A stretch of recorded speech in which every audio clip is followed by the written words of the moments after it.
So just days before Jesus' arrest, trial, and crucifixion there in Jerusalem, we're told in the Gospels of a moment that he spent with his disciples there in the temple courts, observing the treasury where people would come to worship God through the giving of their offerings. And we're told that as Jesus sat there and watched and witnessed all those people that would come bring their riches to pour into those bronze containers there, which would probably ring out throughout the courtyard and drawing much attention, which was probably the desired effect, that he noticed something. In all this fanfare, Jesus notices a woman, a poor widow, we're told, who approached the treasury and threw in 2 mites. Now, a mite was barely anything at all, and today would be equivalent to like 1/100th of a cent. And she throws in these 2 mites, and seeing this, Jesus notices and calls his disciples to himself and says, "You see this poor widow?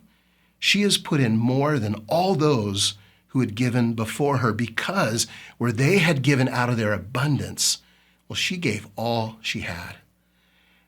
Jesus, was constantly and still does uses everyday scenes and scenarios to challenge us in regards to our own heart and its spiritual condition.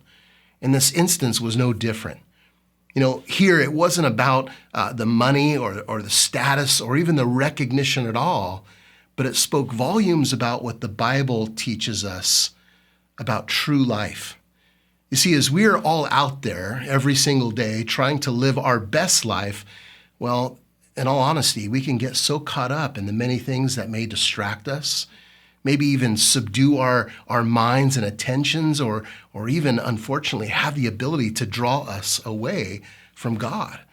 But listen, Jesus laid this challenge out before us based on God's economy and his kingdom when he said, "For whoever should save his life will lose it, but whoever loses his life for my sake will find it." You see, the widow in this story, well, she did give all she had for the sake of trusting in God, losing what some might have deemed necessity to find true life in God's provision for her. And later, in this same very week, 2,000 years ago, Jesus himself would give all that he had on a Roman cross, losing his own life that you and I, that we might have the opportunity to find true life in him.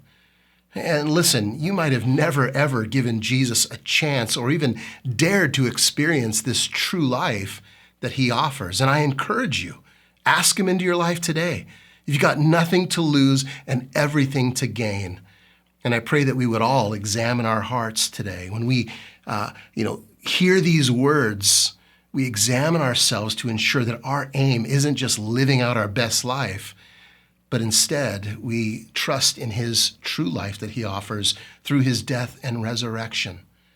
Happy Easter, everybody, and I can't wait to see you at the Moonlight this Sunday morning.